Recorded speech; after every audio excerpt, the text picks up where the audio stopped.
Yo, what is going on, everyone? My name is Nick, or the Notorious Fantasy, and in today's video, we're going to be doing a 2022 way too early fantasy football mock draft. Inside of today's video, I will be making every single pick inside of the first round of a 12-team PPR mock draft, as well as going in depth into my thought process behind making each and every single decision inside of the first round. Is this going to be exactly how 2022 fantasy football drafts go? Of course not. We're making this video inside of January. It is currently week 18 of the 2021 fantasy football season. Things are going to change before we get to August. Obviously, the NFL draft is going to happen. Off-season changes are going to happen, but this is kind of just a rough idea on how I feel things are going to go in your 2022 fantasy football drafts. But before we could go ahead and do this mock draft, I would like to ask that if you are new to the channel and you do end up enjoying today's video, to please make sure that you do hit that subscribe button down below, because not only is it free, I put out content every single day to help you guys win your 2022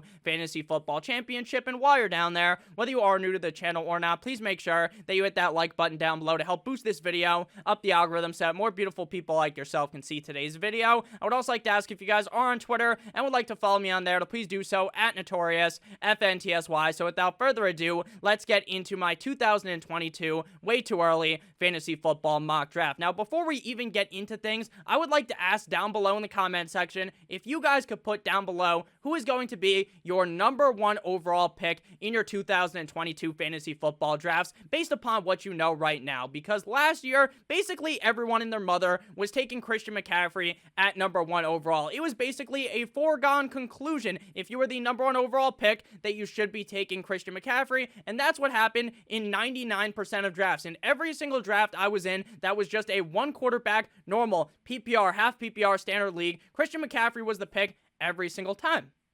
Now, I'm not doing thousands of fantasy drafts. Of course, in your league, maybe someone took a different player there. Maybe they took Saquon Barkley. Maybe they took Dalvin Cook or some other player. But last year, basically, every single time, it was Christian McCaffrey. And I think this year, it is a lot more open at the number one overall spot. Personally, for me, at the number one overall spot, when I was going ahead and doing the research for today's video, I was thinking about two different players, and that was Derrick Henry or Jonathan Taylor, and which one I believed was going to be my number one overall pick in my 2022 way too early fantasy football draft. And the reason why I like both of these guys is for obvious reasons. They are both fucking amazing game in and game out. But what ultimately edged one player over the other was that Derrick Henry, who I'm going to be selecting at number one overall, saw a drastic increase in targets. Now, he's not going to be a guy that's out there like Christian McCaffrey getting a million targets game in and game out. He will probably never be that guy. But at the end of the day, seeing the fact that the team actually wanted to give him more targets, give him more touches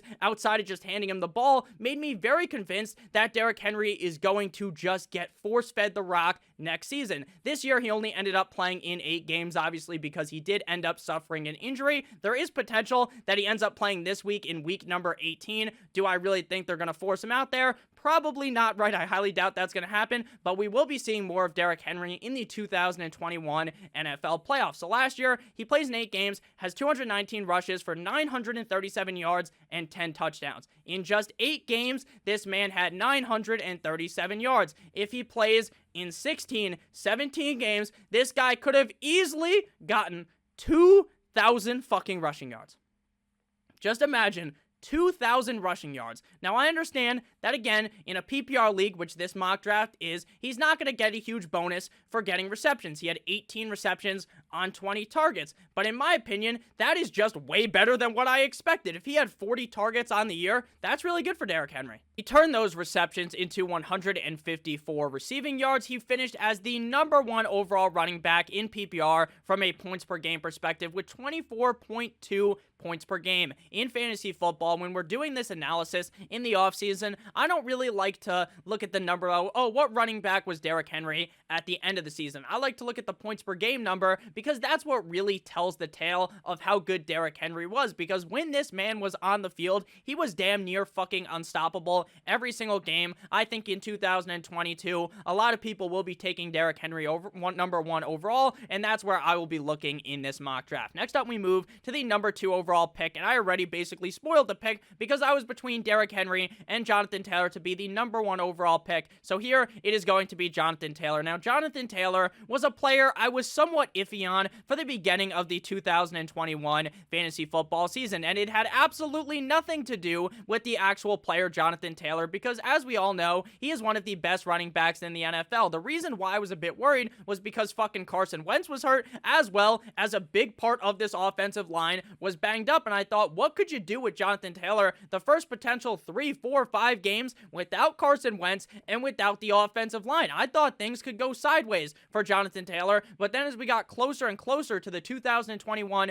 fantasy football drafts at the end of August, it became more and more apparent that Carson Wentz was going to be perfectly fine, and then I kind of shifted back to being on the Jonathan Taylor bandwagon, and being on that bandwagon paid tenfold in 2021 because this guy was just dominant. In 16 games in 2021, he had 317 rushes for 1,734 yards and 18 touchdowns. Obviously, this week, in week number 18, he could add even more to those stats, but in reality, most people play just the first 17 games of the season and don't play in week number 18, so these stats are even better if I'm being honest with you. So again, 317 rushes for 1,734 yards and 18 touchdowns. He also had 37 receptions on 47 targets for 342 yards and 2 touchdowns, finishing as the number 2 running back in PPR points per game with 22.5, obviously finishing behind Derrick Henry. It is just so interesting to compare these two stats, these two player stats, obviously between Derrick Henry and Jonathan Taylor, because Derrick Henry had 219 rushes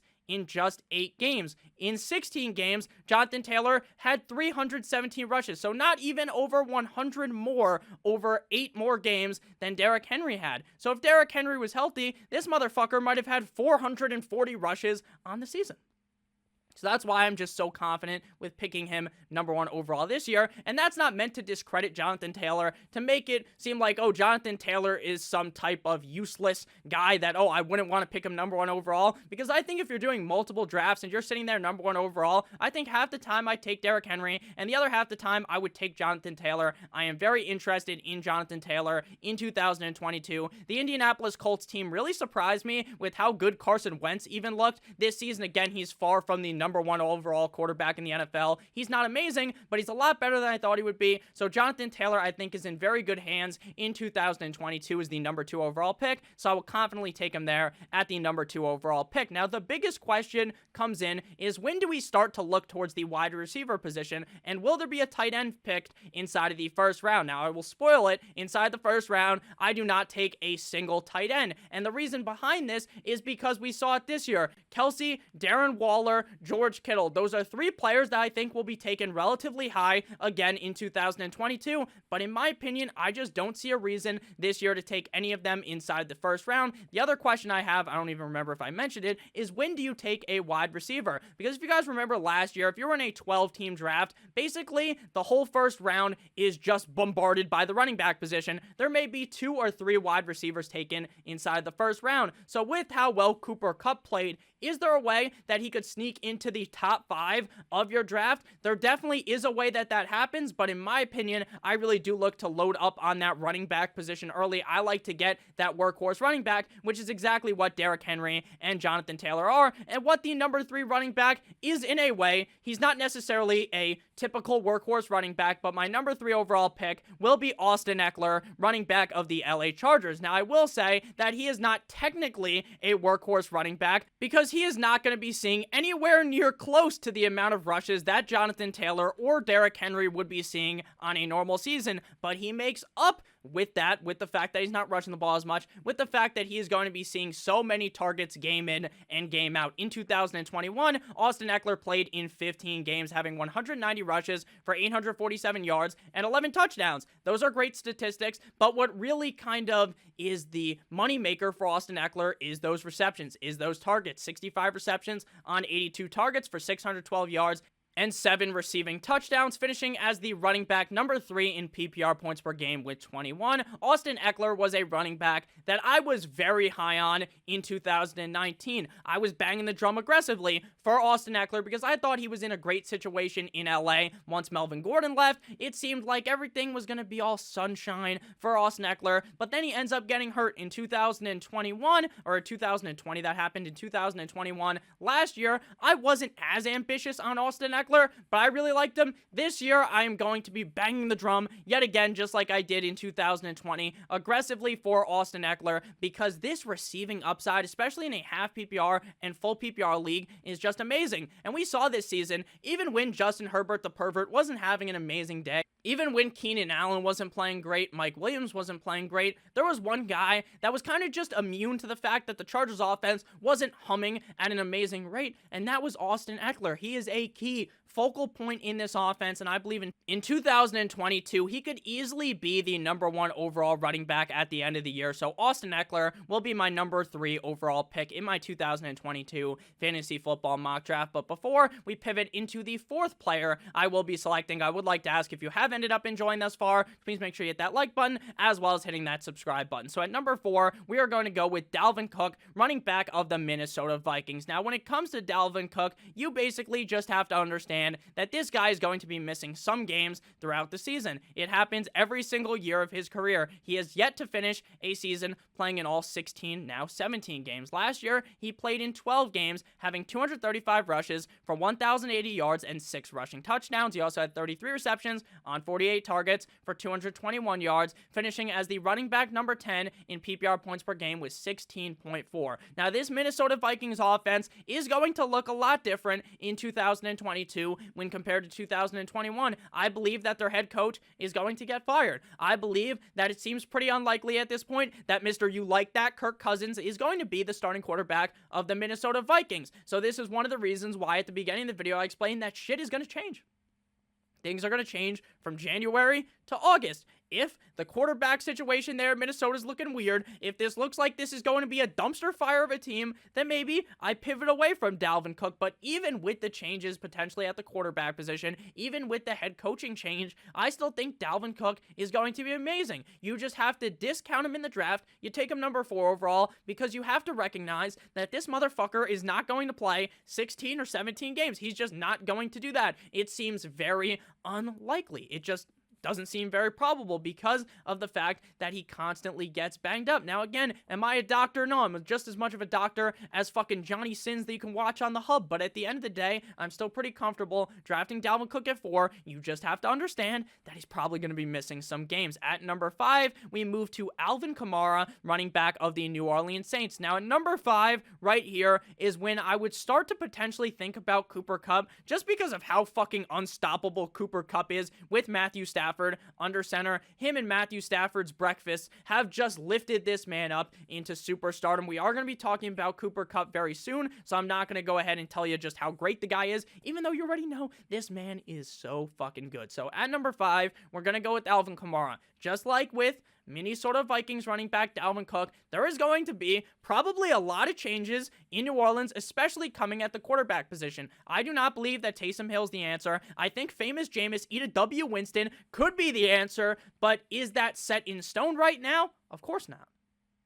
Is Ian Book the answer? Definitely not, right? Ian Book is not very good. So Alvin Kamara here as the number 5 overall pick. I think there could be a different quarterback here, and if the quarterback ends up being Taysom Hill at the beginning of the year, I am running clear away from Alvin Kamara, because it is clear that when Taysom Hill is in the game, Alvin Kamara's upside is just not the same. So Alvin Kamara, my number 5 overall pick in 2022. In 2021, he played in 12 games, 210 rushes for 752 yards, and 4 total touchdowns in the rushing department, 45 receptions on 65 targets for 423 yards and 5 touchdowns, finishing as the running back number 7 in PPR points per game with 18, tied with Joseph Mixon. So number 5 is a solid spot for Alvin Kamara, kind of a bit of a fall from grace from a guy who was pretty much the number 2 or number 3 overall pick in a lot of drafts this year, but I think that is warranted based upon the fact that the confusion at the quarterback position is there, and again, if it's Taysom Hill, I am staying clear away from Alvin Kamara. At number 6, we finally get our first player that is not a wide receiver, and this is going to be Cooper Kupp, wide receiver of the LA Rams. Now, Cooper Kupp was a wide receiver that I was having a deep sleep on in 2021, and that's not because I thought Cooper Kupp was a bad player, but that's because I believed that Robert Woods was going to be the undisputed number 1 wide receiver on this team, and boy was I fucking wrong, because Cooper Kupp just has a stranglehold over the targets in this offense, and it makes complete sense. Anytime Stafford throws the ball anywhere near this man, anywhere close to this guy, he catches the ball. In 16 games, he has 138 receptions on 184 targets for 1,829 yards and 15 fucking touchdowns. He also has 3 rushes for 0 yards. Number 1 wide receiver in PPR points per game with 25.8. This guy is just a free 23, 25 points every single week. I understand he averages 25.8 PPR points per game. He doesn't get that every game. But what I'm saying is this guy's a free 20-plus points every single week. Doesn't matter who the fuck tries to cover him. You could put 3 guys on him, and he's still unstoppable. He could potentially beat Calvin Johnson, Megatron's record this week. Now, in my opinion, kind of a Mickey Mouse win if he wins because he did it in 1 extra game because Megatron only had 16. He gets 17 games, but hey, still a record, still very admirable to beat one of the best wide receivers ever in the NFL to have more receiving yards than him. Cooper Kupp is going to potentially finish the season. He has 184 targets right now with over 200 targets. This is like Michael fucking Thomas right here, Cooper Kupp. And Cooper Kupp is just so good here in LA, a team that I'm very confident in 2021 as well as in 2022. I think it's almost a no-brainer to take Cooper Kupp at the number 6 overall. You can definitely flirt with him being the number 5 overall pick or maybe even the number 4 overall pick. After we go with Cooper Kupp here, this is where things start to open up. And I would like to go with another wide receiver here at the number 7 overall pick, and that is Davante Adams, wide receiver of the Green Bay Packers. Now, I know I basically just got down on my knees and gave Cooper Kupp the Gawk Gawk 9000 because this man was fantastic all year long. But Davante Adams, he's still really good as well. The biggest question with Davante Adams is, will Aaron Rodgers be here or not? Because if Aaron Rodgers is not the starting quarterback of the Green Bay Packers, then I'm going to get a little bit nervous about Davante Adams because Aaron Rodgers just loves to feed this motherfucker the ball on 1st down, 2nd down, 3rd down, 4th down. If there was a 5th down, he would be getting the ball there as well because Davante Adams is the clear number 1 wide receiver there. If you look at the difference in statistics between Davante Adams and the number 2 receiver on the team, it's insane. Davante Adams, I believe, off the top of my head, has over 900 more yards than the number 2 guy behind him.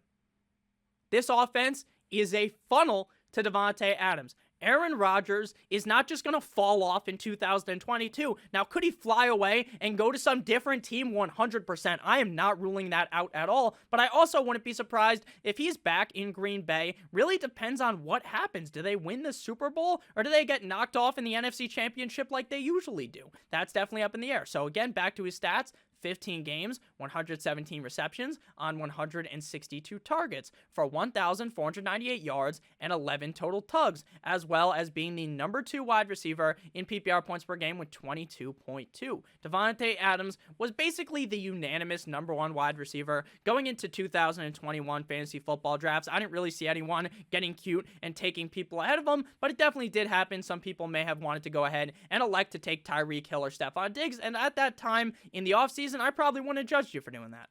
I do really believe that you can make the debate to still take Davante Adams over Cooper Kupp, but based upon what we saw in 2021, I should say, Cooper Kupp was the better wide receiver. At number 8 here, this is where things start to get really spicy because we are going to be selecting Javonte Williams, running back of the Denver Broncos. Now, Javonte Williams was not a player selected inside of the top 12 last year inside the 1st round. He was more of a 4th, 5th, 6th round pick. But I think this is obviously under the assumption that Melvin Gordon is gone. If Melvin Gordon is miraculously back in 2022, then I'm backtracking on Javonte Williams. I don't want him in the top 3, 4 rounds. Why is that? Because if Melvin Gordon's still there, this is likely going to be a 50 to 55% split share in favor of either Gordon or Javonte Williams. Now, Javonte Williams showed this season that he is good enough to be the number 1 running back on the team. Out of UNC, he was a very talented running back in college, and in his rookie year, he played in 16 games, but he only started in one of them, having 191 rushes for 857 yards and 4 touchdowns, 41 receptions on 51 targets for 298 yards and 3 touchdowns, and he finished as the running back number 24 in PPR points per game with 12.3. Now, those numbers are just shit compared to the other guys, right? Because the other running backs I'm talking about, they're putting up these humongous numbers game in and game out, and Javonte Williams was only averaging 12.3 PPR points per game. But what you have to understand, and what you obviously understand, is that the situation is wildly different for Javonte Williams than it was for Jonathan Taylor, Derrick Henry, Austin Ekeler, Dalvin Cook, Alvin Kamara. Because none of them dealt with another running back on the team that was as skilled as Melvin Gordon. And I'm not here to tell you that Melvin Gordon sucks complete and utter donkey cock as a running back, and that's why they're going to get rid of him, because Melvin Gordon is still a capable running back in the NFL, and if the Denver Broncos kept him, he would be a solid running back for the future. But Javonte Williams is the clear guy now. I believe that Melvin Gordon will be gone, and I believe the upside of Javonte Williams without Melvin Gordon is immense. It really is a top 5 running back potentially, so Javonte Williams will be my number 8 overall pick. Next up, we move to number 9, and we're going with another running back who was a rookie this year. Technically now will be a sophomore running back in 2022, and that is Najee Harris, running back of the Pittsburgh Steelers. So in 2021, Najee Harris played in 16 games, having 296 rushes for 1,172 yards and 7 total touchdowns, getting a kind of bullshit touchdown at the end of the game this week up against the Cleveland Browns, but hey, it is what it is. I don't know why he ran into the end zone, but he's no Todd Gurley. He ain't going to slide on the 1-yard line. He ran his way in there. 70 receptions on 90 targets for 440 yards and 3 touchdowns. Running back number 5 in PPR points per game with 18.2, tied with Christian McCaffrey, running back of the Carolina Panthers. Now, the biggest deterrent here between ranking Najee Harris higher and lower in my rankings is the situation. I don't know who the starting quarterback is going to be of the Pittsburgh Steelers next year. Now, I understand everyone's ruling out Big Ben, that he's going to retire, and that's probably the case, but there's still a chance it could be Big Ben. Who is it going to be? Could it be Aaron Rodgers? Could be. Could it be Horsecock Drew Lock? Probably not. Could it be Gardner Minshew? Who knows who it's going to be? Is it going to be a quarterback that they draft in the draft? Could it be Kenny Pickett? I'm not too sure. So right now, the situation is very up in the air for Najee Harris. Clearly, he's a good player. Clearly, he's a player that is worthy of a first-round pick, even if the quarterback situation isn't ideal. The offensive line not being the greatest is also a little bit worrisome for Najee Harris, but I do think, regardless of how the situation kind of changes, shifts, and molds throughout the offseason and through the 2022 NFL Draft, I do like Najee Harris as a first-round pick in my 2022 fantasy football drafts. At number 10, we are going to move to Joe Mixon, running back of the Cincinnati Bengals. Now, last year in technically last year was 2021. So in 2020, I was all aboard the Joe Mixon Express, and I was the fucking conductor of that thing, because I thought if Joe Mixon was able to be healthy, with them drafting Joe Burrow, he would be in a chef's kiss, Manufreak situation in Cincinnati, based upon how he finished the season in 2019. But it turns out that Joe Mixon didn't have the greatest 2020, and he saved it all for 2021, where he was going to have an amazing season. 16 games played, 292 rushes for 1,205 yards and 13 touchdowns. He also had 42 receptions on 48 targets for 314 yards and 3 total touchdowns. He was the running back number 7 in PPR points per game, with 18, tied with Alvin Kamara. This situation in Cincinnati is just amazing. It is just beautiful. This team is so good. They made the playoffs this year, despite a lot of people saying that they're going to get like 3 or 4 wins. Now, I don't even remember if I was necessarily on the Bengals bandwagon, because it is really hard to kind of decipher the AFC North as a whole.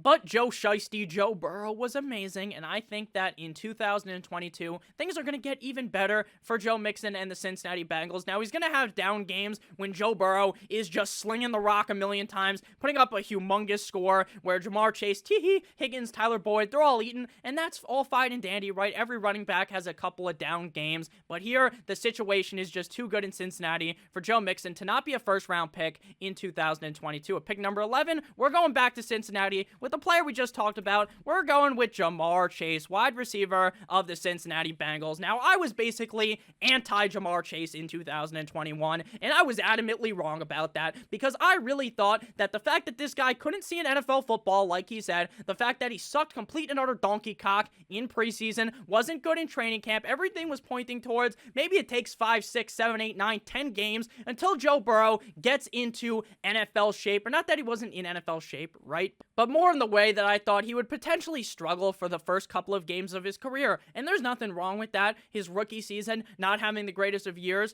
but he absolutely fucking karate kicked me in the face. 16 games, 79 receptions on 124 targets for 1,429 yards and 13 touchdowns, 7 rushes for 21 yards, wide receiver number 5 in PPR, points per game with 18.8. Ja'Marr Chase was nothing short of amazing in his rookie year.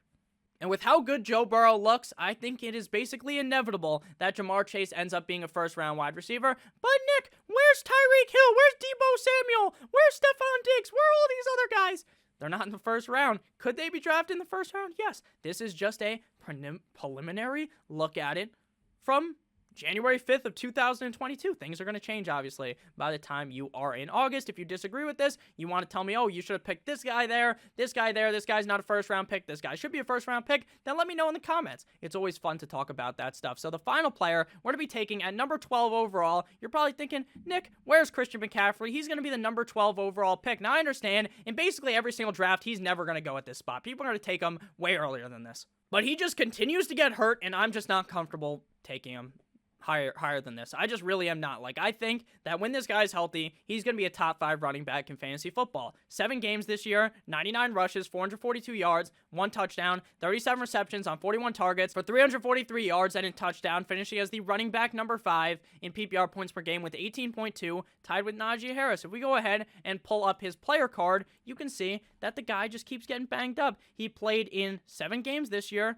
3 games last year, and then 16, 16, 16. Now, I understand, maybe it goes back to being 16 games, and maybe I am just wrong, because again, I'm not a doctor, but based upon what we've seen with him just getting banged up both of these last 2 years and completely screwing the pooch on my fantasy team, or your fantasy team if you had him, then it's quite concerning to be drafting him super high, and because of the injury, I'm very nervous about taking Christian McCaffrey. Now, maybe I'll look like a fucking fool. Maybe I will, and he finishes as the number 1 overall running back in 2022, and that's certainly in the cards for him, because he is the key piece in this offense. He is the guy that gets the ball every 5 seconds, no matter who the quarterback is. It could be fucking me in there, and Christian McCaffrey will get 1,000,000 targets. The question is, can his body keep up with it?